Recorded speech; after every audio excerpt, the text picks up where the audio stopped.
ಈಗ ನಿಮ್ಮ ಮನೆಯಲ್ಲಿ ಒಂದು ಪುಟ್ಟ ಪಾಪು ಇದೆ ಅಂತ ಅಂದ್ಕೊಳ್ಳೋಣ.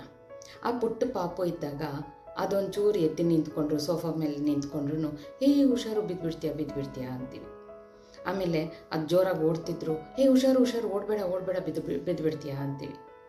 ಆಮೇಲೆ ಅದು ರೋಡಲ್ಲಿ ಓಡ್ತಿದ್ರು, ಎಲ್ಲೋ ಸೈಡಲ್ಲೇ ಹೋಗ್ತಿರುತ್ತೆ ಪಾಪ, ಅದ್ರ ಪಾಡ್ಗದು. ನಾವು ಹುಷಾರು ಗಾಡಿ ಬರ್ತಾ ಇದೆ, ಬಿದ್ದುಬಿಡ್ತೀಯಾ ಸೈಡಿಗೆ ಬಾ. ಏನಾಗುತ್ತೆ ಹೇಳಿ ಈ ಥರ ಮಾಡ್ತಿದ್ದಾಗ? ಪದೇ ಅದನ್ನೇ ಹೇಳಿ ಆ ಮಗುವಿನ ಸಬ್ಕಾನ್ಷಿಯಸ್ ಮೈಂಡಲ್ಲಿ ಅದನ್ನು ತುಂಬಿಸ್ಬಿಟ್ಟಿದ್ದೀವಿ, ಬಿದ್ದುಬಿಡ್ತೀಯಾ ಹುಷಾರು ಅಂತ. ಅವಾಗೇನಾಗುತ್ತೆ, ಮಗುವಿನಲ್ಲಿ ಭಯ, ಏನು ಮಾಡಬೇಕಂದ್ರೂ ಭಯ.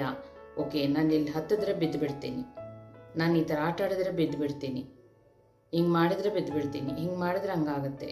ಆ ಭಯ ಅನ್ನೋದು ಆ ಮಕ್ಕಳಲ್ಲಿ ಆಗಿಂದ ಶುರುವಾಗ್ಬಿಡುತ್ತೆ. ಸೊ ಅದಕ್ಕೆ ಚಿಕ್ಕ ವಯಸ್ಸಿಂದ ಶುರುವಾಗಿ ದೊಡ್ಡವರಾಗೋವರೆಗೂ ಹಾಗೆಯೇ ಇನ್ನೂ ಬೆಳೀತಾ ಹೋಗುತ್ತೆ. ಸೊ ಇಲ್ಲೇನು ಮಾಡ್ತಾ ಇದ್ದೀವಿ ನಾವು ದೊಡ್ಡವರು?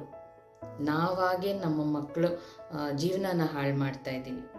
ಬರೀ ಇದು ಮಾತ್ರನೇ ಅಲ್ಲ ಸ್ನೇಹಿತರೆ, ಇನ್ನೊಂದು ವಿಷಯ ನಾನು ಅಬ್ಸರ್ವ್ ಮಾಡಿದ್ದು ಅಂದರೆ, ಈಗ ನಿಮ್ಮ ಮನೇಲಿ ಮಕ್ಕಳಿದ್ದಾರೆ, ಸ್ಕೂಲ್ಗೆ ಹೋಗೋ ಮಕ್ಕಳು, ಅವ್ರು ಓದೋದ್ರಲ್ಲಿ ಆಸಕ್ತಿ ಕಡಿಮೆ, ಆದರೆ ತುಂಬ ಬ್ರಿಲಿಯಂಟ್ ಇರ್ತಾರೆ. ಈ ತಾಯಿ ಏನು ಮಾಡ್ತಾರೆ, ಯಾರ ಜೊತೆನಾದರೂ ಮಾತಾಡ್ತಾ, ಯೂಶ್ವಲಿ ತಂದೆ ತಾಯಿ ಡೈರೆಕ್ಟಾಗಿ ಬೈತಾರೆ ಮಕ್ಕಳನ್ನ, ಬೇರೆದ್ರಲ್ಲೆಲ್ಲ ಬುದ್ಧಿ ಉಪಯೋಗಿಸ್ತೀಯಾ, ಓದೋಕ್ಕಾಗಲ್ವಾ ನಿಂಗೆ, ನೋಡು ಮಾರ್ಕ್ಸ್ ನೋಡು ಹಂಗೆ ತೆಗ್ದಿದ್ಯಾ, ಅವ್ರು ನೋಡಿ ಹಿಂಗೆ ತೆಗ್ದಿದ್ದಾರೆ, ಇವ್ರು ನೋಡು ಹಂಗೆ ತೆಗ್ದಿರ ಅಂತ ಕಂಪೇರ್ ಮಾಡೋದ್ರಿಂದ ಏನಾಗುತ್ತೆ, ಮಕ್ಕಳಿಗೆ ಅವ್ರ ಇನ್ನರ್ ಚೈಲ್ಡ್ಗೆ ಇನ್ನೂ ಹರ್ಟ್ ಆಗುತ್ತೆ.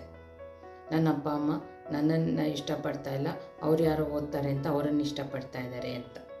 ಅದಲ್ಲದೆ ಯಾರು ಫೋನ್ ಮಾಡಿದ್ರು ನನ್ನ ಮಗ ಇಷ್ಟೇ, ಅವ್ನು ಓದೋದ್ರ ಮೇಲೆ ಆಸಕ್ತಿನೇ ತೋರಿಸ್ತಾ ಇಲ್ಲ, ಏನು ಮಾಡೋದೋ ಗೊತ್ತಾಗ್ತಾ ಇಲ್ಲ. 2ನೇ ಸಲ ಆಯಿತು.